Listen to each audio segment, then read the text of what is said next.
Bien, je pourrais intituler ma conférence « Le rôle des juges dans le désarmement de l'Europe ».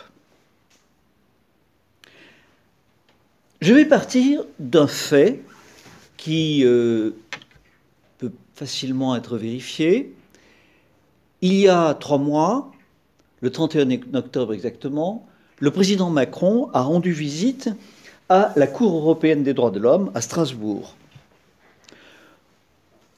Officiellement pour présenter sa loi antiterroriste qui lui permet de prolonger l'état d'urgence. Et puis il a présenté également un autre projet concernant l'état des prisons, suite à des rapports qui ont été faits sur les prisons françaises par cette Cour des droits de l'homme. Et il a fait un discours de plus d'1 heure à la Cour, discours dans lequel il a plaidé pour manifester l'attachement de la France à la Cour des droits de l'homme et à ce dispositif de contrôle supranational du respect des droits de l'homme. Et il a dit l'importance de l'application inconditionnelle en France des arrêts de la Cour. Cette phrase a beaucoup plu à la Cour européenne des droits de l'homme parce qu'elle fait l'objet de nombreuses critiques et nous verrons que ces critiques ne sont pas injustifiées. Mais Macron, ainsi, a passé, si vous me permettez l'expression, les magistrats de la Cour, il les a caressés dans le sens du poil. Et il a conclu en disant qu'il était important de conserver cette Cour, car la force de ce contrôle extérieur, dit-il, est un surcroît d'impartialité et une protection contre les tentations illibérales. Vous savez que le mot illibéral, c'est un mot qu'il a à cœur d'employer à tout bout de champ. Il faut éviter l'illibéralisme. Et bien entendu, les juges de la Cour ont accueilli avec grand plaisir Emmanuel Macron. Pour tout dire, ils l'ont fêté. Alors, dans ce discours, il faut bien voir qu'il y a, comme toujours, chez Macron, une part d'habileté et d'ambiguïté. Car ce que veut Macron, c'est obtenir la bienveillance des magistrats de la Cour. Il pense qu'il pourra l'obtenir et ainsi obtenir une jurisprudence moins défavorable à la politique française, qu'il a d'ailleurs commencé, puisque ce qu'il veut, c'est d'une part maintenir les principes, n'est-ce pas, le principe d'ouverture de la France au monde entier, à l'immigration, et d'autre part, eh bien, en fait, la contrôler. En effet, la Cour européenne des droits de l'homme a principalement soutenu 2 points de vue fondamentaux pour lesquels elle a pris des positions, je dirais, militantes. D'abord, la faveur à l'égard des migrants et également la situation des détenus, n'est-ce pas ? Et d'ailleurs, il y a actuellement plusieurs dizaines de procédures qui sont pendantes contre la France sur ces 2 sujets. Alors, nous allons faire l'inventaire de cette attitude de la Cour européenne des droits de l'homme et de l'effet de cette position sur les politiques françaises en matière d'immigration. Ça nous permettra également de faire une évaluation des marges de manœuvre de l'État souverain pour la survie de l'identité française et européenne. Car il est bien évident que ce problème ne concerne pas que la France, il concerne toute l'Europe. Alors, mon exposé s'articulera en 2 parties. Dans une première partie, je vais définir et détailler ce rôle de la Cour européenne des droits de l'homme. Et puis, dans la deuxième partie, j'étendrai la question à la situation des juges dans les enjeux idéologiques qui sont ceux donnés par l'immigration. Et puis, ainsi, à partir de là, eh bien, nous serons en mesure de conclure sur les possibilités qui nous restent. Alors d'abord, sur la Cour européenne de justice, il faut distinguer, comme l'a dit tout à l'heure Bastien, les deux juridictions européennes. Il y a deux juridictions européennes. Il y a la Cour de justice de l'Union européenne, qui existe depuis la CECA, mais qui a changé de nom à la suite du traité de Lisbonne en 2009. Cette Cour est l'institution juridictionnelle de l'Union européenne, l'Europe des 28, et elle est subdivisée en trois juridictions très techniques, la Cour de justice, le tribunal et le tribunal de la fonction publique. En fait, le but de cette juridiction, c'est de régler les conflits entre l'Union européenne et les États, et ce, en ce qui concerne les questions de loi. C'est donc un arbitre législatif. Donc le but, c'est de faire veiller au respect de la législation européenne par les États membres. Donc, ce qui veut dire que toute loi qui est contraire aux institutions européennes, aux lois européennes, aux directives européennes, cette loi doit être abrogée. Bon, c'est ça le but de cette première Cour. Et puis, il y a la Cour européenne des droits de l'homme, qui est souvent citée comme étant la juridiction jumelle de la Cour de justice européenne. Et en fait, ce n'est pas du tout la même chose, car la Cour européenne des droits de l'homme n'a pas du tout été créée en 2009, ni même 20 ans avant. Elle a été créée en 1959, donc c'est déjà très ancien, par le Conseil de l'Europe. Le Conseil de l'Europe qui est une institution qui ne fait pas partie de l'Union européenne, n'est-ce pas ? Puisque le Conseil de l'Europe, c'est une union qui est là pour maintenir une harmonisation juridique sur les bases des valeurs démocratiques. Et le Conseil de l'Europe groupe 47 membres. Vous voyez ? 28 membres pour l'Union européenne, 47 pour le Conseil d'Europe. Ce n'est pas du tout la même institution. Et la Cour européenne des droits de l'homme est l'expression juridictionnelle de cette nébuleuse qu'est le Conseil de l'Europe. Le but principal de cette juridiction, c'est de contrôler le respect de la Convention de sauvegarde des droits de l'homme et des libertés fondamentales adoptée en 1950 et qui a été ratifiée par la France en 1974 et dont la jurisprudence a pris un essor considérable à partir de 1998, lorsque Badinter a ouvert les recours contre la Cour européenne des droits de l'homme aux particuliers, aux individus.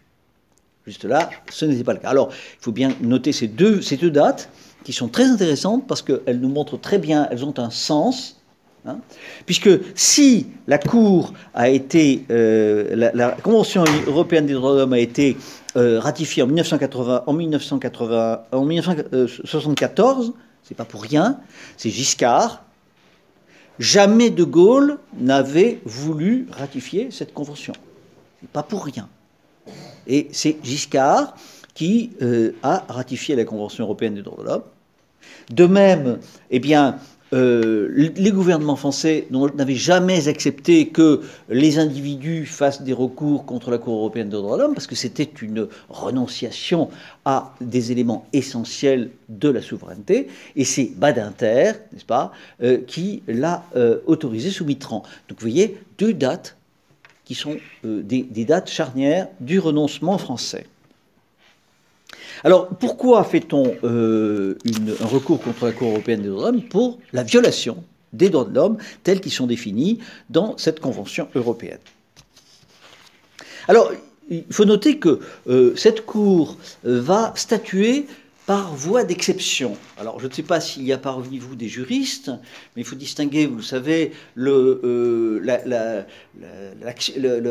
rôle du juge lorsqu'il statue par voie d'exception de la voie d'action. Alors, la voie d'action consiste à casser un acte, tandis que la voie d'exception consiste à écarter l'acte.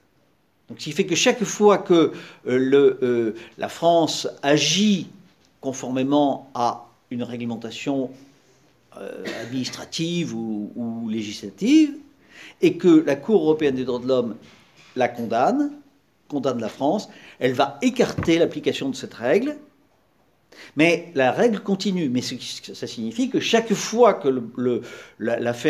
une autre affaire sera présentée sur les mêmes bases, eh bien, la France sera de nouveau condamnée, ce qui veut dire que, finalement, le pays est obligé de changer la loi. Donc il y a un rôle direct sur les modifications du droit interne. Alors, la Cour européenne des droits de l'homme exerce une influence considérable sur notre droit. C'est ainsi, par exemple, qu'elle a obligé la France à autoriser la création de syndicats dans l'armée, n'est-ce pas, qui était interdit jusqu'à présent. Elle a imposé la présence d'un avocat dès le début de la garde à vue. Et vous savez ce que les policiers en ont dit, hein, le problème que ça représentait pour la lutte contre le banditisme. Et également, eh bien, c'est la Cour européenne des droits de l'homme qui est intervenue dans le domaine de la filiation pour obliger les autorités françaises à reconnaître les enfants nés de mères porteuses à l'étranger, ce qui ouvre la porte à tous les trafics. De même, la Cour a condamné à plusieurs reprises la France pour avoir voulu l'expulsion de personnages qui étaient terroristes, ou qui justifiaient, qui faisaient l'apologie du terrorisme, au motif que si on les obligeait à partir, ils iraient dans des pays où ils risqueraient de subir des traitements dégradants ou inhumains. Voilà, alors, ceci pour vous dire que c'est une cour qui est composée de juges de pays du Conseil de l'Europe, dont beaucoup ne sont pas du tout des pays d'état de droit, hein. L'Azerbaïdjan, la Moldavie, l'Albanie, la Turquie sont des pays qui n'ont pas forcément, vis-à-vis de leurs droits internes, des droits fondamentaux, des positions aussi respectueuses que la France. Et pourtant, ces juges ne se font pas faute de condamner les pays d'Europe occidentale, et je dirais exclusivement eux, pour des manquements extrêmement tatillons à des prescriptions de la Cour européenne des droits de l'homme. Il y a déjà là une anomalie. Une autre chose qu'il faut dire, et ça c'est encore plus important, c'est que la Cour européenne des droits de l'homme est arc-boutée sur une organisation administrative que l'on appelle le greffe, et qui est totalement noyautée par des hommes d'extrême gauche, d'une extrême gauche libérale libertaire, un peu, si vous voulez, dans la comment dirais-je, dans la mouvance de Soros. Hein, voilà. Donc, et ces gens-là entretiennent des relations permanentes avec les associations immigrationnistes, n'est-ce pas? Et il y a là un parti pris de cette organisation, de ce greffe, sans lequel la Cour ne serait rien, parce qu'elle n'aurait aucun moyen de connaître, de savoir, d'instruction des cas, etc. Et avec un parti pris de refus des frontières, hein, défiance vis-à-vis des États, culte de la non-discrimination, primat de l'intérêt du délinquant sur celui de la victime, et la revendication de l'individu contre l'intérêt collectif, de la procédure sur la décision et l'action, et le libertarisme moral. Donc vous voyez, il y a tout un programme déjà qui se trouve dans les organismes qui permettent à la Cour européenne des droits de l'homme de fonctionner.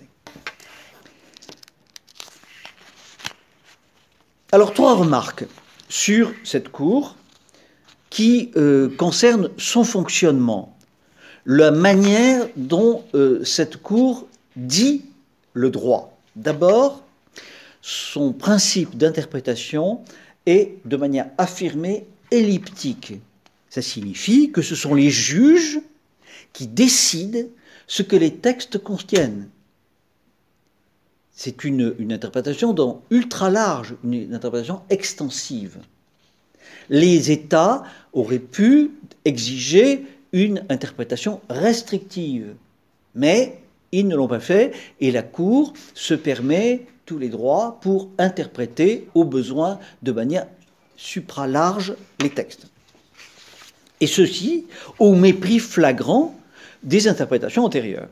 Deuxièmement, ces juges se sont donné le droit d'interpréter les faits, alors que normalement c'est une cour qui doit agir comme la Cour de cassation, exclusivement en droit. Or, la Cour se permet de se saisir des faits. Elle va entretenir des réseaux qui vont fournir des éléments afin de justifier une interprétation des faits. Et enfin, eh bien, la Cour européenne des droits de l'homme se considère en quelque sorte comme le législateur et la Cour suprême de l'Europe.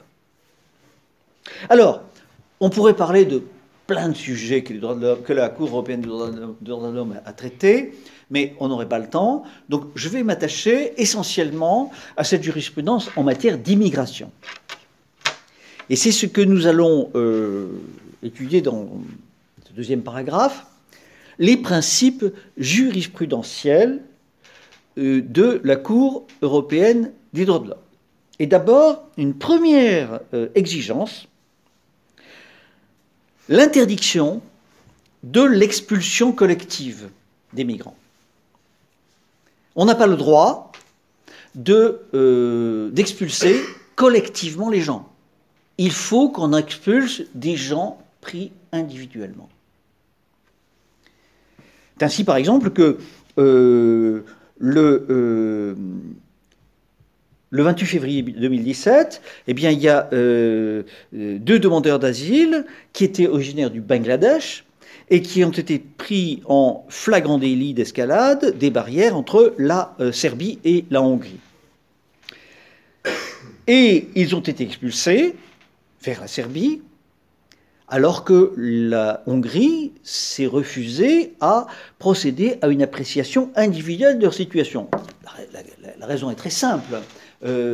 Ces gens, on ne va pas discuter de savoir qui ils sont, quelle est leur filiation, quel est leur métier, etc., etc. Ils ont été pris en train de faire une infraction, c'est-à-dire d'endommager la barrière pour passer par-dessus. Bon, en soi, c'est déjà un délit, et il est punissable en ce sens par les lois hongroises. Les Hongrois disent, vous repartez d'où vous venez. Ils auraient pu dire, non, on va vous juger sur place, mais non, ils disent, c'est même pas la peine, hein, l'infraction est constituée, elle est flagrante, hein, donc on vous vire. Ça paraît pas absurde. Ah, mais non, pas du tout, c'est pas comme ça que ça se passe. Hein. Il faut procéder à une appréciation individuelle de la situation. Savoir quel est leur passé, quel est leur casier judiciaire, ce qu'ils ont fait avant, etc., ce qui n'intéresse absolument pas la Hongrie. Hein. Mais c'est une obligation. De même, la Cour a condamné l'Espagne pour avoir envoyé collectivement et sans décision administrative des migrants arrivés à Melilla en escaladant le grillage de 5 mètres, armés de gourdins et de couteaux. Bon. Ces deux requérants, qui sont originaires du Mali et de la Côte d'Ivoire, ont été interpellés alors qu'ils passaient armés de gourdins, disons d'armes de poing et contournantes, la clôture, et ils ont été pris sur le fait, immédiatement menottés et renvoyés vers le Maroc, à 300 km de là. Et la Cour nous dit, ils n'ont fait l'objet d'aucune procédure d'identification de la part des autorités espagnoles. Ce qui donne nécessairement un caractère collectif. Mais les Espagnols répondent, oui, d'accord, enfin c'est quand même difficile de faire une identification pour des gens qui ont brûlé leurs papiers et qui refusent de dire qui ils sont. Ah, on ne veut pas savoir. Hein. Ce principe ne doit souffrir aucune exception. Ça, c'est un leitmotiv. La Cour européenne des droits de l'homme répète ça sans arrêt. Ce principe des droits de l'homme ne doit souffrir aucune exception. Bien. Alors bon, très bien, ils refusent de répondre, il faut les interroger. Il faut les interroger, il faut leur demander. Mais vous allez voir que là aussi, ce n'est pas possible. Et donc la Cour a condamné le gouvernement national à payer 5 000 € à chacune de ces personnes qui avaient pénétré sur le territoire espagnol en escaladant les barrières armées de couteaux et de gourdins. Et elle conclut en disant « Ils n'eurent pas la possibilité d'exprimer sur leurs circonstances personnelles, ni d'être assistés par des avocats, des interprètes ou des médecins. »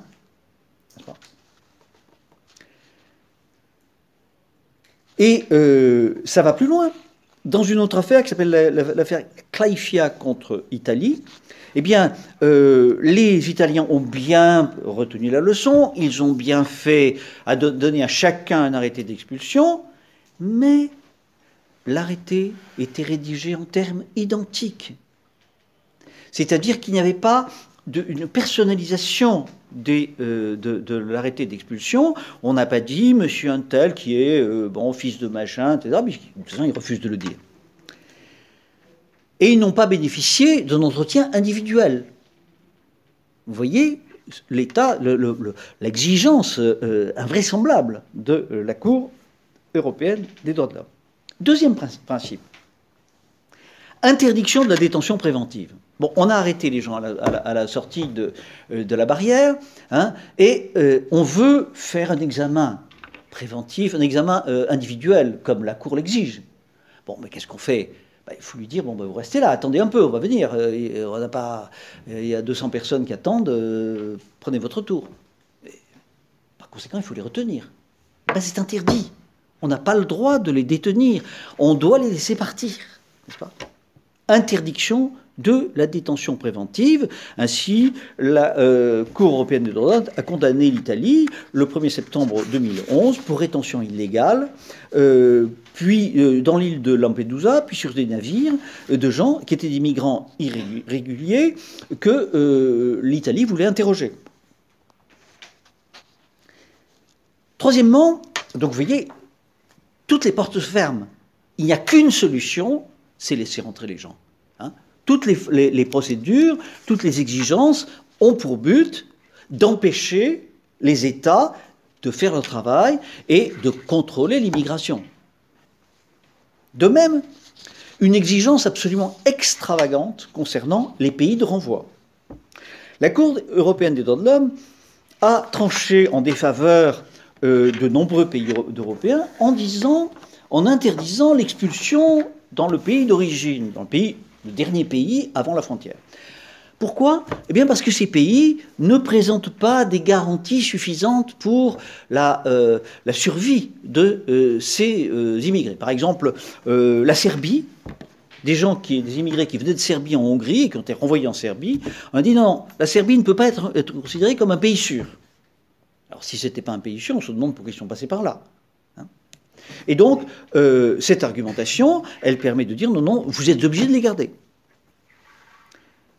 De même, Malte est considérée comme un pays non sûr.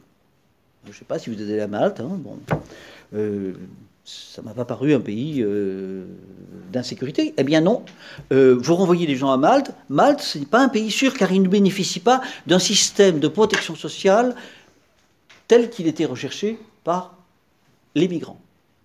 D'exigence insensée. Mais ça va plus loin. Dans l'affaire Tarakel contre la Suisse, vous aviez une famille de Bangladeshis qui ont été renvoyés vers l'Italie, et on a estimé que l'Italie n'était pas un pays dont la protection sociale et les remboursements médicaux étaient d'une telle qualité qu'on puisse le faire. Donc il fallait qu'ils restent en Suisse. Vous voyez, c'est une jurisprudence insensée. Ce sont des histoires de fous. On a la Cour européenne des droits de l'homme a inventé le système, le mouvement perpétuel, le labyrinthe dont on ne peut pas sortir. De même, la Cour refuse d'appliquer le règlement de Dublin dans bien des cas, notamment quand l'État, en l'occurrence la Grèce, dans lequel les immigrés sont rentrés pour commencer, se trouve dans l'incapacité de donner un gîte et un couvert suffisants. Donc il faut qu'ils restent dans les pays où ils sont allés. Le règlement de Dublin est suspendu. De manière, alors que la Cour n'a absolument aucun droit de suspendre l'application des accords de Dublin qui est international. Mais alors là, il y a autre chose encore plus grave. Là, je vous demande votre attention parce que c'est vraiment, nous sommes dans une atteinte portée à un principe fondamental d'indépendance de nos nations. La Cour refuse de considérer qu'une pénétration clandestine sur le territoire national puisse être un délit. Ça s'appelle la théorie de la dépénalisation de la violation de frontières. Alors, je cite la Cour, je vais citer le rapport de la Cour que j'ai lu. Ces étrangers ne sont pas des criminels. Leur seul tort est d'aspirer à une vie meilleure. C'est également vrai pour les migrants en situation irrégulière. Le droit international, poursuit la Cour, établit clairement le principe selon lequel les étrangers dont le seul tort est d'avoir enfreint les dispositions relatives à l'immigration ne doivent pas être traités comme des délinquants par les États de transit ou d'accueil. Et pourtant, s'indigne la Cour, les États ont tendance à faire exactement le contraire. La criminalisation des migrations est de plus en plus répandue. Il importe, nous dit la Cour, que les États membres n'emploient pas le terme d'immigrés illégaux et d'immigration illégale dans leur communiqué de presse et dissuadent avec sanction les médias d'en faire usage. Vous imaginez? Jusqu'où va cette Cour? Qu'est-ce que ça signifie tout ça? Eh bien, deux choses. D'abord, sur le plan pratique, refus de la détention pour les clandestins. Les gens sont des délinquants, hein, ils ont enfreint une loi pénale française. Bon, le délit est flagrant, on ne peut pas les retenir. Il faut les laisser partir dans la nature, bien sûr chez nous. Hein. Et la rétention ne doit intervenir qu'en dernier recours, et elle doit être autorisée par un tribunal. Vous voyez ? Aucune décision administrative ne peut permettre la détention. Vous imaginez les tribunaux qui sont chargés jusqu'à la gueule de causes. Il faut attendre quelquefois 2 ans avant d'avoir une décision. En attendant, qu'est-ce que vous en faites? Vous les laissez courir. Donc, à la rigueur, s'ils vont dans des centres de rétention, ce doit être des centres de détention ouverts, dans lesquels ces personnes sont séparées des personnes, des délinquants. Puisque ce ne sont pas des délinquants, il faut les mettre dans des centres ouverts, hein, dans lesquels ils puissent sortir, se balader, il faut leur donner des moyens de prendre les transports, tickets gratuits, tout ça, bref. Et de plus, si ces migrants font des délits, on ne peut en aucune façon, nous dit la Cour, considérer que le fait qu'ils soient déjà des délinquants soit une circonstance aggravante. Vous voyez ? Ils sont venus chez nous en violant la loi, bon, ils vont agresser, violer, etc., faire des délits. Ah mais non, c'est pas une circonstance aggravante. Bon, ils peuvent être punissables pour leurs délits, mais le fait qu'ils soient clandestins n'a rien à voir avec la question. Alors, la deuxième conséquence, et qui est alors une conséquence de juriste, hein, que je ne peux que faire en tant que juriste, c'est que les États perdent la maîtrise de leur droit pénal. Et si l'entrée clandestine, au besoin par la force, n'est pas délictueuse, alors qu'est-ce que c'est? C'est une imprudence? Une négligence? Un quasi-délit? En fait, tout se passe comme si l'État était privatisé, considéré comme une personne privée par la Cour européenne des droits de l'homme. Sixièmement, c'est une chose difficile à croire, mais la Cour européenne des droits de l'homme nous dit que on ne peut pas user de la force pour protéger le territoire national. C'est interdit d'user de la force pour empêcher les gens, les non-ressortissants, de pénétrer sur le territoire national. Ces mesures qui sont prises pour contrôler l'entrée doivent être compatibles avec l'interdiction des peines et des traitements inhumains ou dégradants. Et ce, même si cette pénétration est faite par la violence. Vous avez un gendarme, un garde civil espagnol qui a été gravement blessé par les migrants qui l'ont attaqué à la frontière entre Fès et Ceuta. Eh bien, ses camarades l'ont défendu eh bien l'État espagnol a été condamné à réparer les conséquences de cette défense. Voilà où nous en sommes, n'est-ce pas ?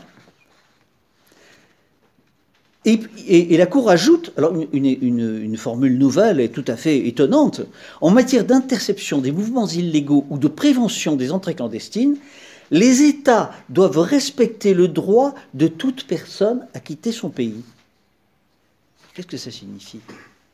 Ça signifie que quand vous avez un État qui interdit à ses ressortissants de sortir, ce sont les gens, les pays dans lesquels ils vont aller, qui doivent être du croire de cette obligation. C'est hallucinant. Et puis la Cour s'immisce dans... Alors, une autre chose aussi, lorsque des migrants refusent de rentrer dans des mouvements, des moyens de transport, par exemple pour les expulser, eh bien on n'a pas le droit de les y forcer physiquement. On ne doit absolument pas faire user de la force physique pour obliger les migrants à s'en aller. Vous voyez que l'État est muselé, il est ligoté de tous les côtés. D'autre part, la Cour s'immisce dans des considérations d'opportunité. Par exemple, la Cour interdit l'expulsion quand on estime que la personne concernée a des attaches familiales fortes avec le pays qui entend l'expulser. Par exemple, j'ai déjà mon cousin qui est sur place, j'ai déjà ma belle-sœur, etc., etc. Vous n'avez pas le droit d'expulser comme ça. Le droit de se marier. Eh bien, la Cour nous dit on ne doit pas ériger d'obstacles empêchant les migrants en situation irrégulière de se marier. Alors, vous imaginez la conséquence.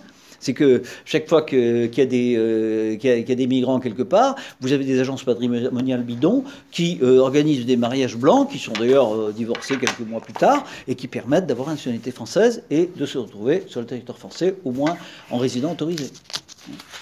Aucun moyen de l'empêcher. De même, il ne faut pas refuser les droits aux prestations sociales pour les migrants. Et la Cour ajoute, même si celles-ci ont eu une cotisation en contrepartie. Ça signifie qu'il faut donner aux migrants des droits que nous refusons aux Français. Les Français, parce qu'ils n'ont pas cotisé. La Cour oblige à donner aux gens qui arrivent plus d'avantages qu'on en donne aux Français. Et puis, interdiction de conditionner toute prestation par un séjour minimal sur le territoire. Et puis les États doivent cesser de fixer des objectifs chiffrés pour l'expulsion, puisque vous savez qu'actuellement 90% des expulsions ne sont pas effectuées. Eh bien, les États ne doivent pas mettre en lumière ces chiffres et récompenser les administrations pour si elles augmentent les expulsions qui n'ont pas été faites. Car, nous dit la Cour, ces objectifs pourraient pousser les forces de l'ordre à procéder à de plus en plus d'interprétations avec des méthodes contestables. De même, il est interdit aux policiers de porter des masques. Pourquoi ? Parce que ainsi, les associations qui surveillent l'accueil des migrants ne pourraient pas photographier ces policiers et ainsi les dénoncer à la Cour. D'ailleurs, la Cour exige que les associations d'aide aux migrants soient intégrées dans... leur présence est obligatoire pour toutes les opérations d'accueil et de dénombrement. Les personnes placées en détention devraient avoir le droit de contracter sans frais toute personne de leur choix, un avocat, membre de la famille, organisation non gouvernementale, etc. Et ce, de manière gratuite. N'est-ce pas ? Avoir accès aux soins médicaux appropriés et bénéficier d'un service d'un interprète, une assistance juridique gratuite. N'est-ce pas ? Donc, si vous voulez, il y a un ligotage de l'administration française, et d'ailleurs de tous les pays d'Europe, en ce sens. De même, la Cour exige que l'on ne procède pas à l'interpellation de migrants en fuite, qui sont partis dans la nature, autour des préfectures et autour des écoles. Et oui, bien sûr, parce qu'autour des préfectures, il y a les gens qui viennent pour toucher les minima. Autour des écoles, eh bien, il y a les migrants qui ont mis leurs enfants à l'école, gratuite, bien sûr. Et si on pouvait les interpeller, eh bien, ce serait faciliter la police. Non, c'est interdit. Dernière chose, presque dernière chose, responsabilité des États accueillants pour les mauvais traitements subis dans les pays d'origine. Eh bien, à la suite d'un arrêt déjà ancien, Suring contre Royaume-Uni, eh bien, lorsqu'on refoule un migrant et qu'il s'en va de son propre gré dans un pays où il reçoit des traitements inhumains, c'est l'État qui a expulsé qui en est responsable. Vous voyez, ce retournement incroyable de la responsabilité qui est effectué. Là, il y a toute une jurisprudence, un arrêt de 2012, la Firissi-Jama contre l'Italie, etc. La Suisse également, l'arrêt AA contre Grèce du 22 juillet 2010, etc., etc. Et quand la Cour accepte un arrêté d'expulsion, elle a sorti cette acceptation, ce rejet du recours, elle l'a sorti d'un sursis. Elle dit, oui, vous pourrez l'expulser, mais pas tout de suite. Vous devez attendre que la grande chambre de la Cour se soit prononcée, dans le cadre d'une cassation, d'un dernier appel. Ce qui veut dire que comme les délais sont extrêmement longs, eh bien, ça veut dire qu'on va devoir maintenir les gens pendant 3, 4 ans supplémentaires. Donc vous voyez, c'est une jurisprudence qui a pour but et pour résultat de rendre totalement impossible le contrôle de l'immigration. De rendre totalement impossible la distinction entre les migrants économiques et les migrants qui demandent le droit d'asile. Il y a une impossibilité qui est soigneusement établie, qui est montée de toutes pièces pour ligoter les États. Alors face à l'emballement de cette machine, eh bien, il n'y a qu'une solution, soit abdiquer et subir, ce qui veut dire accepter à brève échéance la submersion par ces États. Il faut quand même voir l'immensité des populations qui sont l'appel d'air que représente le différentiel de niveau de vie. L'Afrique, le nombre des populations sans travail et sans emploi en Afrique qui voient l'Europe comme l'Eldorado, n'est-ce pas? Donc, soit on accepte ça, soit il faut le refuser. Mais alors à ce moment-là, que faire? Peut-on renégocier la Convention? C'est impossible, car la Convention européenne des droits de l'homme ne peut absolument pas être modifiée. La seule solution, c'est de quitter la Cour européenne des droits de l'homme et donc refuser que l'on continue à appliquer cette Convention à nos États. L'article 58 du traité du Conseil de l'Europe le permet, moyennant un préavis de 6 mois, et donné par une notification adressée au secrétaire général du Conseil de l'Europe. En réalité, c'est tout à fait possible sur le plan juridique, mais ça implique un coût politique en termes d'image que, bien entendu, M. Macron n'est absolument pas prêt à payer. Admettons qu'on le fasse. Est-ce que la dénonciation de la Convention européenne des droits de l'homme et le rejet de la compétence de la Cour serait suffisant pour arrêter cette immigration incontrôlée, immigration de masse? Eh bien, certainement pas. Car rien ne s'est fait sans la complicité des tribunaux français, tribunaux judiciaires, mais surtout tribunaux administratifs, qui ont trouvé dans l'application directe de la Convention européenne des droits de l'homme et la jurisprudence de la Cour européenne des droits de l'homme le moyen de contourner la loi et d'accroître leur marge de manœuvre. Et sans parler de l'influence de la Cour européenne des droits de l'homme sur la Cour de justice européenne, qui adopte maintenant de plus en plus dans sa jurisprudence beaucoup de positions de la Cour européenne des droits de l'homme. Rien ne s'est fait sans la complicité des tribunaux français. Et pourquoi? C'est ce que je vais aborder dans la deuxième partie de mon exposé, que j'intitulerai « La confiscation de l'État par les juges et la prégnance idéologique ». Il s'agit d'un phénomène nouveau et pourtant en même temps très ancien. Car nous avons connu dans le passé, dans l'histoire de France, des périodes où le pouvoir politique était l'enjeu d'une confiscation par les juges. Comment cela est-il possible? Eh bien, pour le comprendre, il faut se remettre à l'esprit les caractéristiques de l'acte de juger et celles du pouvoir politique. Et ce concerne principalement les mécanismes corporatifs du juge. Le juge a une fonction élevée, en dignité, très valorisante, mais peu rémunératrice. S'il essaye de rendre son métier plus rentable, il se déconsidère, c'est très risqué, c'est ce qu'on appelle la corruption. Donc, la seule voie qui lui est offerte, c'est de se donner de l'importance en battant en brèche l'État. Et ceci pourra se faire à mesure de la faiblesse de cet État. Si l'État est fort et brutal, les juges se soumettent. Si l'État est plus débonnaire, les juges peuvent fronder. Le résultat est alors toujours le même, c'est la paralysie du pouvoir. Alors, nous avons une expérience déjà très ancienne, qui est celle des parlements, au XVIIIe siècle, que vous connaissez bien. À Bordeaux, vous aviez un des parlements les plus remuants, mais à Toulouse aussi d'ailleurs. Alors, les juges du Parlement sont des gens qui sont comblés d'honneur, parce qu'ils jouent un rôle très important dans l'État.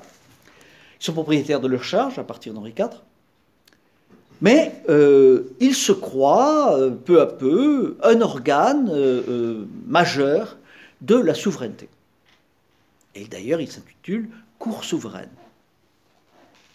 Donc, ils admettent mal l'intrusion du pouvoir royal dans leur fonction, l'évocation, le droit d'évocation. Et il leur vient à l'idée qu'ils ont un pouvoir de contrôle, voire de censure, des décisions royales. Et après la Révolution anglaise, là on parle du Parlement anglais, évidemment ce n'est pas du tout la même chose, mais c'est le même mot. Les parlements britanniques, en réalité, c'est une assemblée, ce sont deux assemblées, dont l'une est élue, et l'autre est une assemblée aristocratique. Et les parlements ne sont élus par personne. Ils ont acheté leur charge. Mais ils oublient ce fait et ils se considèrent comme une représentation. Et ils vont lutter contre le pouvoir royal pendant un siècle et demi. Et ils sont animés par une idéologie religieuse qui renforce leur solidarité et leur détermination, qui est le jansénisme. Les parlements ont été, entre, disons, 1680 et 1789, essentiellement dominés par les jansénistes. Pas tous, mais la plus grande partie. Et donc les rois ont limité l'autorité des parlements. Louis XIV les a muselés, Louis XV aussi par l'édit de la flagellation, en 1771. Mais en 1774, Louis XVI, mal conseillé par le plus mauvais ministre de l'Ancien Régime, Maurepas, fait rappeler l'ancien Parlement, et les parlements refont leur travail, leur mauvais travail de paralysie de l'État. Et ils préparent ainsi la Révolution, qui d'ailleurs n'aura pas de tâche plus urgente que de les détruire. Je ne sais pas si vous avez eu l'idée de lire certains textes des parlements. Moi, j'ai lu le testament du Parlement de Toulouse. Ça m'intéressait de voir un peu tous ces magistrats dont certaines familles subsistent aujourd'hui. Et je suis frappé par le caractère pompeux et vide de leur discours. Alors, ils se réfèrent à de grands principes. Ils disent, nous parlons, ce discours, ce dernier testament est un monument que nous livrons à l'admiration de la postérité. Voilà. Bien. C'est-à-dire vraiment très très peu de choses. Mais pendant plusieurs centaines d'années, enfin plus de 100 ans, ils ont ainsi paralysé le pouvoir. Et pourquoi? Eh bien parce que dans le Parlement, dans la justice de ces régimes, il y a un principe très important, c'est que le pouvoir royal n'était pas un pouvoir totalitaire, puisque le pouvoir existait de manière indépendante de la société. C'est ce que rappelle le mémoire abrégé pour les princes du sang, qui dit ceci: « Nul acte des rois ne peut avoir de force contre la loi fondamentale de l'État. » Donc la fronde des juges s'appuie sur ce qu'il y a de plus métaphysique dans le pouvoir. Après la Révolution, c'est fini, bien sûr. Parce que la Révolution ne maintient pas cette idée. Elle dit la représentation nationale n'est pas obligée de respecter la justice puisque c'est elle qui la définit. Le système a complètement changé. Ce qui faisait la force des parlements, c'est qu'ils disaient, en fait, nous défendons ce qu'il y a de plus profond dans l'État. Mais après la Révolution, c'est fini. Le bien et le mal, c'est la démocratie, c'est la représentation populaire, nationale qui le fait. Donc il n'y a plus d'esprit des lois, n'est-ce pas? Le mécanisme de la souveraineté a changé et il est devenu bien plus totalitaire qu'il n'a été. Ce qui fait que quand les juges veulent interpréter le droit, immédiatement ils sont accusés de forfaiture et les juges n'ont plus la possibilité d'interpréter le droit. Fini l'indépendance du magistrat. On peut le révoquer comme on veut et on peut l'accuser pour son activité. Et c'est pour ça que pendant tout le XIXe siècle et jusqu'à nos jours, il y a eu de nombreuses épurations de magistrats. En 1816, le ministère de Cazes a révoqué la moitié des magistrats qui étaient ultra-royalistes. En 1831, Casimir Périer a révoqué tous les magistrats qui étaient légitimistes. En 1848, eh bien, c'est le gouvernement provisoire qui a révoqué les magistrats orléanistes. En 1876, la Troisième République révoque les bonapartistes. En 1905, on révoque les catholiques. Et en 1945, on révoque les pétainistes. Eh bien oui, bien sûr, parce que l'État ne peut pas se permettre d'être bloqué par le juge et que le juge doit respecter l'esprit de l'État. Et quand l'État change, le juge doit changer aussi. Alors évidemment, on peut compter sur leur versatilité, sur le sens de l'opportunité qu'ils peuvent avoir, mais s'ils ont vraiment des convictions, ils ne peuvent pas les conserver et conserver leur fonction de magistrat. Donc, si vous voulez, très important, cette notion d'idéologie. Alors, nous avons vu que les magistrats parlementaires avaient cette idéologie janséniste. Eh bien, on a de nouveau le retour de l'idéologie avec la période postérieure à 1945. Que se passe-t-il en 1945? Eh bien, il y a le procès de Nuremberg. Vous savez que la Deuxième Guerre mondiale a eu deux vainqueurs, un grand vainqueur, qui était les États-Unis, et un petit vainqueur, qui était l'URSS. Mais tous les deux sont des messianismes. Et le messianisme définit le bien et le mal.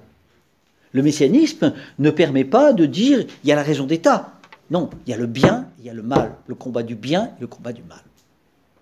Donc, tant les Américains que les Soviétiques vont exiger un jugement des chefs nationaux socialistes.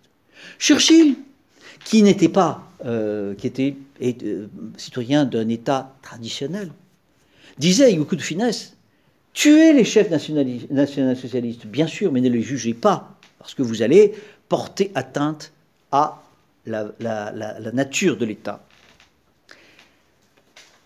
Et donc, ils vont effectuer ce procès dont va émerger deux choses très importantes. D'abord, l'idée qu'il existe un droit sous-jacent placé au-dessus des lois nationales. Donc, il n'y a aucune hiérarchie sociale ou militaire qui peut justifier l'obéissance à des ordres qui s'y opposent, et même pas lorsqu'on a le risque d'être fusillé.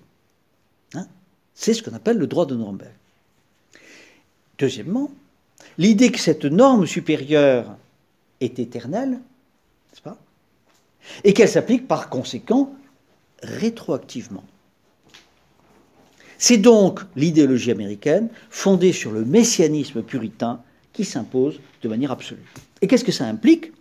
Ben, ça implique essentiellement l'irruption d'une idéologie universaliste dans le droit, celle des droits de l'homme à la façon des USA. C'est-à-dire que le principe jacobin établi à la Révolution, qui disait simplement que bon, bah, c'est le droit, le juste, c'est l'État qui le définit, c'est terminé. Et on retourne à une morale contraignante. Sauf que c'est une morale, évidemment, qui n'est pas fondée sur la métaphysique divine, n'est-ce pas? On rétablit un humanisme autoritaire, mais qui se fonde sur une théocratie sans Dieu. Donc, si vous voulez, la conséquence de ça, c'est très important. Ça, c'est une chose qu'il faut vraiment garder à l'esprit parce qu'elle est fondamentale. Peut-être parmi les choses les plus importantes qu'il faut savoir. C'est que quand vous avez affaire à une idéologie comme celle-là, le juge, s'il se réfère à cette idéologie, il va toujours considérer que plus il lui donne d'extension, plus il l'amène à ajouter des cas d'application, et plus il va faire son métier conformément à ses buts. Ce qui veut dire que c'est un processus sans fin, un processus d'extension qui permet d'étendre à l'infini les sanctions d'un principe qui est considéré comme fondamental et qui ne peut pas avoir de fin. Ça, c'est fondamental. C'est-à-dire que c'est tout le contraire du droit. C'est la négation du droit. Parce que le droit, il vous dit, bon, très bien, il y a, la loi dit ça, quand on n'est pas dans ce cas-là, il n'y a pas de faute. Nulla pena sine lege. Hein, si on est en dehors du cas prévu par la loi, ce n'est pas le cas. Non, non, là, le juge va se permettre de dire, oui, non, mais l'esprit de la loi est fondé sur tel principe. Il faut appliquer ce principe. Si on applique ce principe, on aboutit à dire que, et on va étendre la portée de la loi. C'est donc la négation même du droit considéré comme protection de l'état de droit. Il n'y a plus d'état de droit. Les Romains disaient summum ius, summa ignoria. On peut l'appliquer dans un sens nouveau à cette situation actuelle.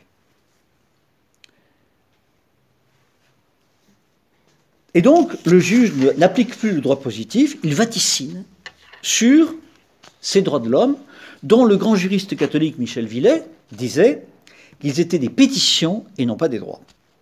Eh bien, c'est ce principe qui va s'appliquer à la jurisprudence immigrationniste des tribunaux français comme européens.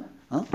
Dans son livre qui s'appelle « La République et ses immigrés », le conseiller d'État Patrick Weil, qui est un des pontes de l'immigrationnisme, nous dit, eh bien, toutes les tentatives de juguler l'immigration, que ce soit celle de Giscard, de Pasqua, de Barre et de tant d'autres depuis 40 ans, elles ont toutes échoué parce qu'elles ont été sabotées par les tribunaux. Et aujourd'hui encore, un délinquant clandestin et un peu patient, et soutenu par des organisations qui sont d'ailleurs subventionnées pour cela, hein, eh bien, il peut engager une dizaine de recours successifs contre l'État, et il finit toujours par avoir satisfaction. Quant aux enfants français en danger, il n'y a plus de place pour eux dans les centres départementaux d'aide à l'enfance, car les juges les remplissent avec des mineurs étrangers, clandestins, et qui sont d'ailleurs, très souvent, pas du tout mineurs. Donc, pour pouvoir passer par-dessus cette tendance des juges, il aurait fallu le vouloir, c'est-à-dire en faire un objectif primordial, en brisant les obstacles, et en abrogeant les traités internationaux qui, tour à tour, nous ont chaque année un peu plus ligotés. Et ces traités sont faits pour ça, pour nous ligoter. L'abbé Barrault, qui avait écrit il y a déjà 30 ans, 30 ou 40 ans, un livre sur l'immigration, disait « Tant que la France respectera la Constitution et les traités, l'immigration continuera ».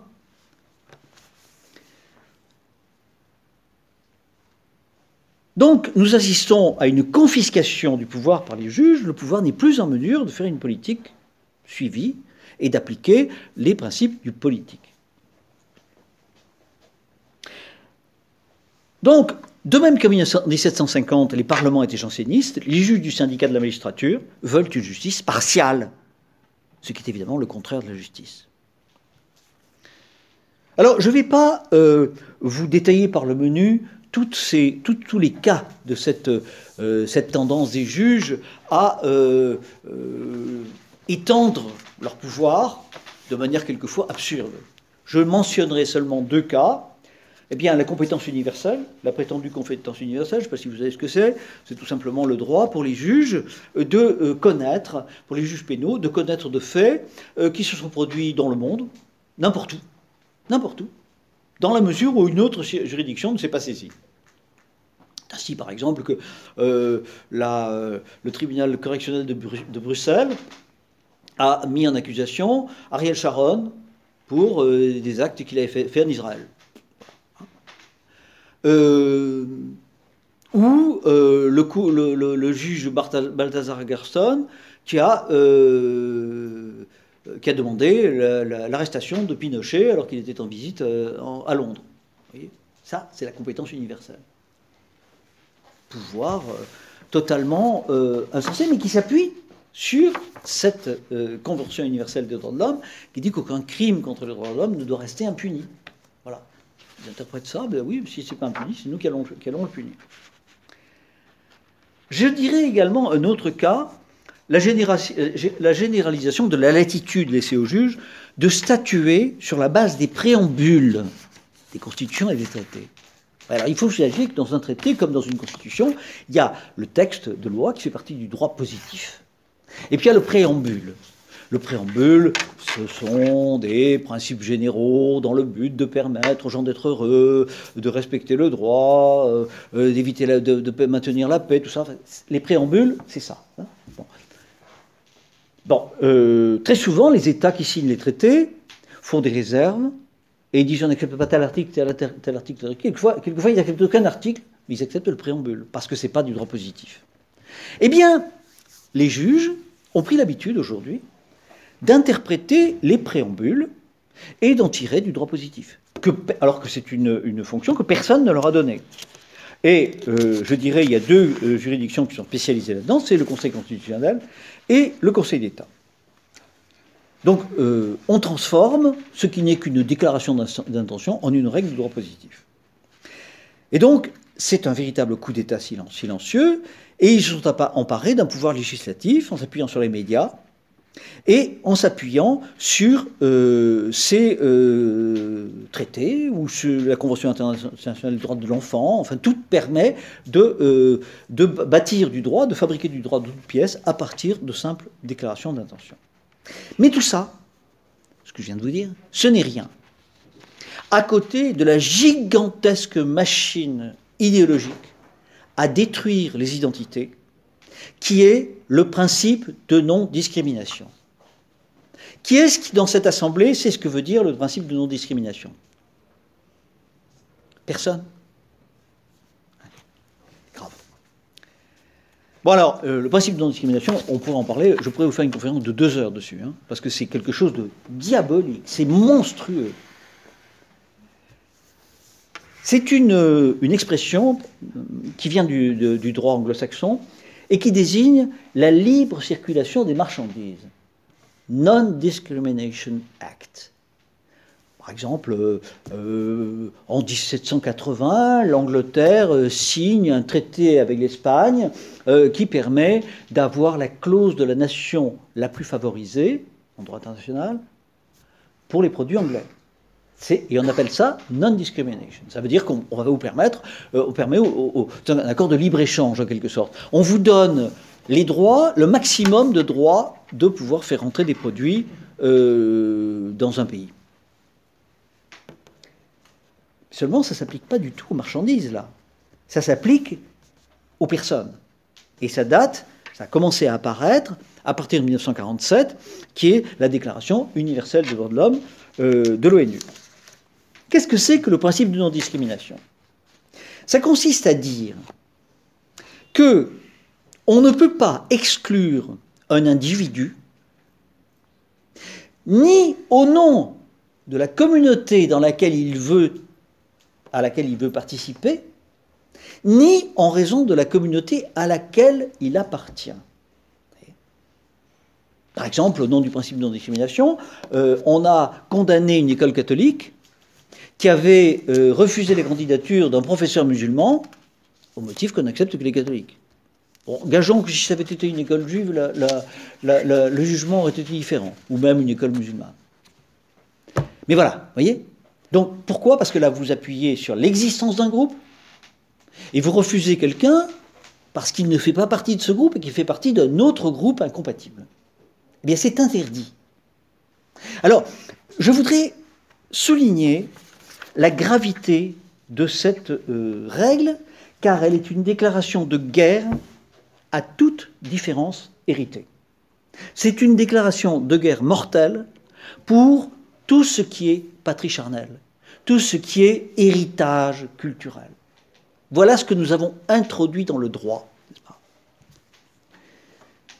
Et ce principe de non-discrimination, il a été appliqué explicitement, pour la première fois, dans la loi Pleven de 1972, qui, je vous le rappelle, a été votée à l'unanimité et presque sans protestation, même de la part de nos milieux et de nos écoles de pensée. C'est quand même intéressant de savoir ça. Une modification du droit aussi capitale qui interdit d'effectuer une fonction sociale élémentaire, qui est la discrimination, distinguer le même de l'autre. Toi et moi, on peut se serrer la main, mais on ne fait pas partie du même groupe. Ah non, c'est fini. Vous devez être aveugle au groupe. L'aveuglement est obligatoire. Voilà la conséquence de ce principe. Et ce principe a été appliqué par les tribunaux à la façon américaine. C'est-à-dire que, alors ça c'est une façon également très, très intéressante, qui est la négation de notre droit traditionnel. Un principe que nous avons en droit européen, français par exemple, mais pas seulement français, hein, c'est l'idée que lorsqu'il y a un principe, une loi, elle doit être appliquée de la même façon aux forts et aux faibles. On ne peut pas dire on va écraser les faibles et on va préserver les forts. Et si on se rend compte qu'on va se heurter à cette situation, il ne vaut mieux pas du tout appliquer une loi que l'appliquer de manière inégale. Bon, ça me paraît une évidence, non? Il me semble que c'est quelque chose qui fait partie de la logique du droit français, du droit romain d'abord. Ah, mais aux États-Unis, ce n'est pas du tout comme ça. Le droit américain considère que si on ne peut pas appliquer une règle de manière égale parce qu'il y a des gens qui sont trop puissants, c'est pas grave. On commence par écraser les faibles. Et puis on écrasera les forts après. Donc on applique au droit des méthodes qui ne sont pas celles du droit, mais qui sont celles de la progression idéologique.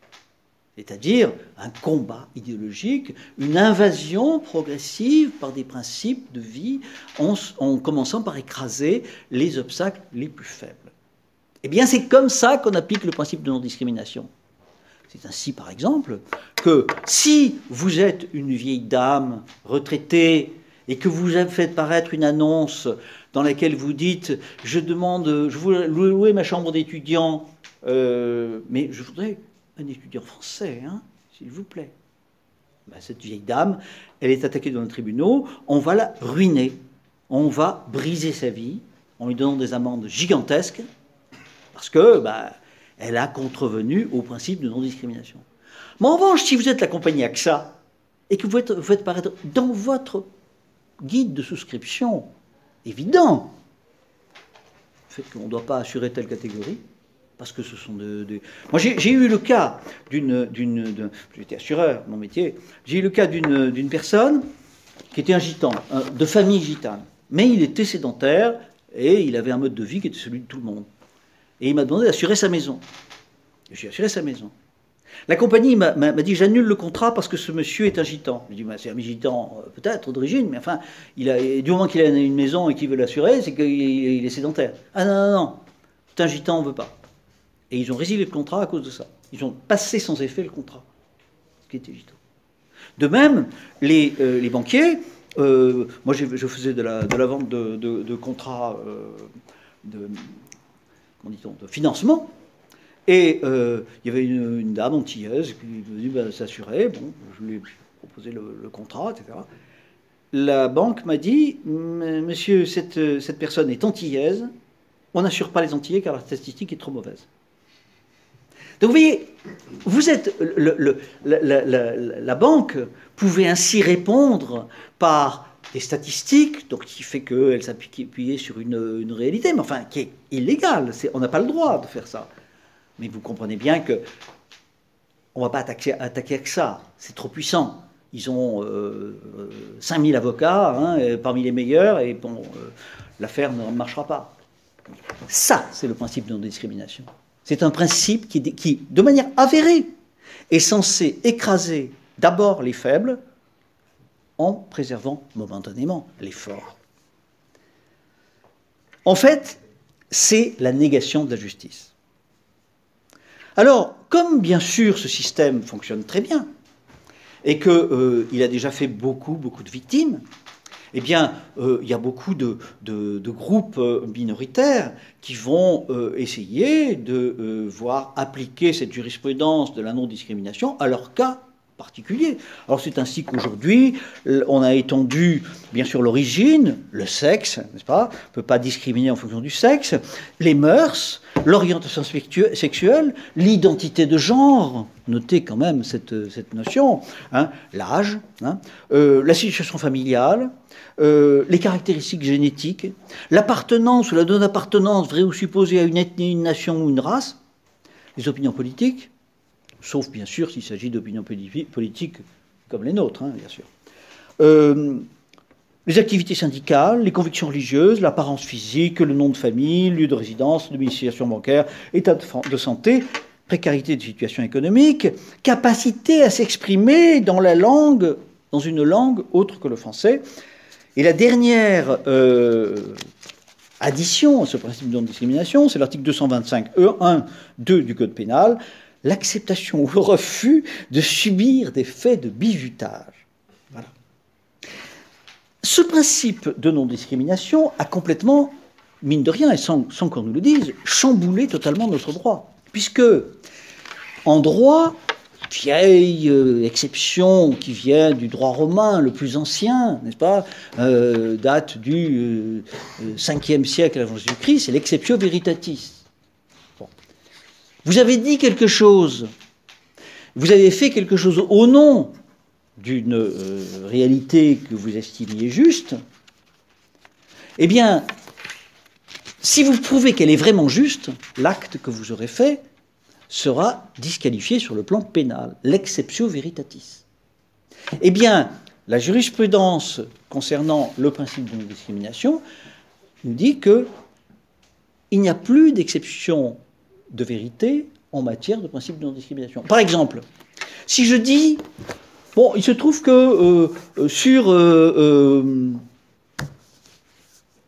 10 000 condamnés, il y en a 30% qui appartiennent à telle ethnie, alors que cette ethnie ne représente que 5% de la population. C'est interdit. C'est illégal. Pourtant, c'est vrai. Mais vous vous en tirerez pas en disant au juge, mais attendez, regardez, vous avez des statistiques, elles ne sont pas discutables. Non, non, non. C'est vrai, mais vous n'avez pas le droit de le dire. L'exceptio veritatis. Vous vous rendez compte la gravité de ce genre de choses. De même, on institue par là un délit sans victime, puisqu'il suffit de penser une chose ou de le dire, même en privé, pour être un délinquant. Vous avez dit en privé, je ne sais pas, moi les ratons je ne les aime pas, ou un truc comme ça, n'importe quoi. Bon, vous avez fait de tort à personne. Vous l'avez dit à un copain, etc. Vous avez été entendu. Il n'y a pas de victime. Ah oui, mais c'est un délit.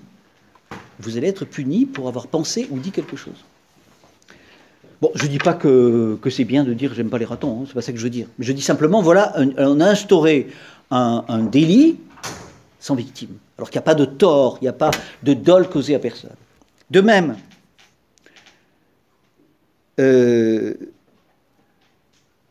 on a créé, quelquefois, un délit sans auteur. Parce que, dans le principe de non-discrimination, l'acte devient délictueux, non pas par son contenu, mais par ses motivations. Bon, vous vous rendez compte, on en arrive. Hein, nous sommes on a mis en marche une machinerie totalitaire pire que l'Inquisition. Je ne sais pas, moi, par exemple, vous dites, vous avez le cas j'ai entendu à la radio, ce pauvre type, un menuisier qui a été ruiné, sa boîte a été fermée, hein, il a eu des dettes jusqu'à la fin de ses jours, parce qu'il avait refusé d'engager des immigrés étrangers, et on lui a dit, vous avez refusé de les prendre, pourquoi vous l'avez fait? Et lui, pauvre pomme, hein, ce crétin, hein, au lieu de dire, mais non, mais il ne savait pas très bien se servir du rabot, ou un truc comme ça, qui aurait été se régler la question, non, bêtement, il a cru il avait le droit de dire ce qu'il disait, il a dit, ouais, ben moi, qu'est-ce que vous voulez, je préfère qu'on travaille entre Français. Ah là là, mais qu'est-ce qu'il avait fait? C'est interdit, ça, hein? C'est tout juste qu'il n'a pas fait de la tôle. Vous voyez, voilà ce qu'on a mis en place. Donc il s'agit d'une incrimination d'ordre quasi religieux, dans laquelle toute distinction entre public et privé est exclue. Et en ça, nous sommes inférieurs aux droits musulmans. Hein. Parce que moi, j'ai vécu dans des pays musulmans intégristes, l'Arabie saoudite, et je peux vous dire qu'en Arabie saoudite, la distinction entre privé et public, elle est fondamentale. Eh bien, avec le principe de non-discrimination, on a fait tomber par terre la distinction entre privé et public. Vous dites quelque chose en privé, c'est pas grave. Vous l'avez dit tout seul, c'est pas grave. C'est un délit.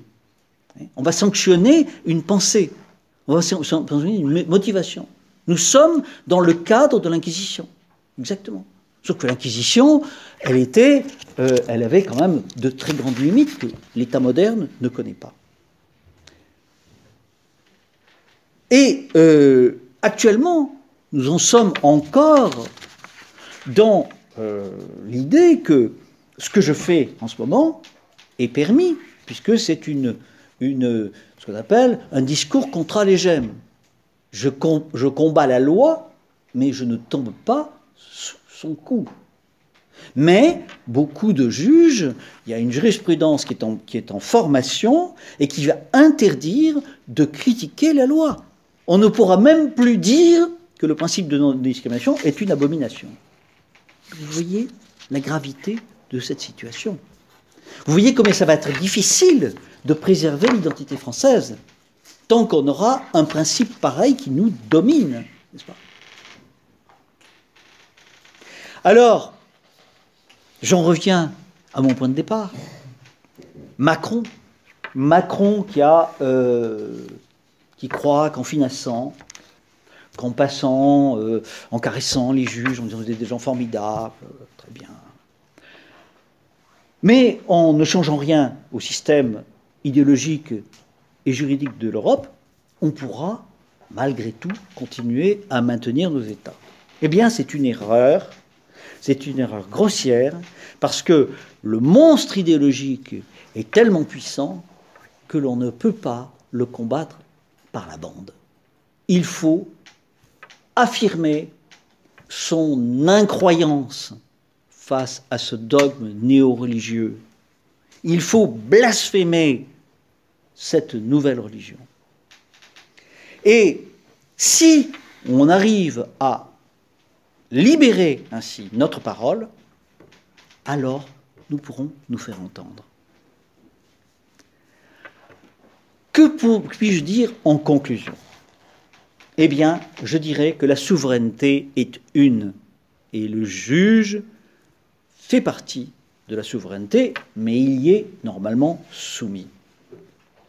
La justice française et européenne doit être indépendante des abus des puissants, mais elle ne peut pas se cacher derrière son irresponsabilité statutaire pour adopter une idéologie partisane qui rend la justice partiale et injurieuse aux Français.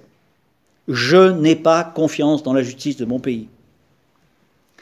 La justice ne peut pas, comme l'ont fait les parlements d'Ancien Régime, ou comme le Conseil d'État aujourd'hui, faire la guerre à la politique de l'État qui le nourrit. Et si nous voulons un État indépendant, il faut donc abroger tous les traités qui nous imposent la soumission à des institutions supranationales acharnées à la déréliction de l'Europe. Naturellement, il est bon que la magistrature soit un corps de l'État. Mais son esprit de corps doit servir la patrie et non la dissoudre. Et les contrevenants doivent être sanctionnés au besoin par la révocation selon le vieux procédé que nous avons vu. Sans élimination des juges partisans, il n'y a pas de restauration possible. Et surtout, il faut extirper de notre droit et de notre esprit public ce principe de non-discrimination qui nous détruit. Je vous remercie de votre attention.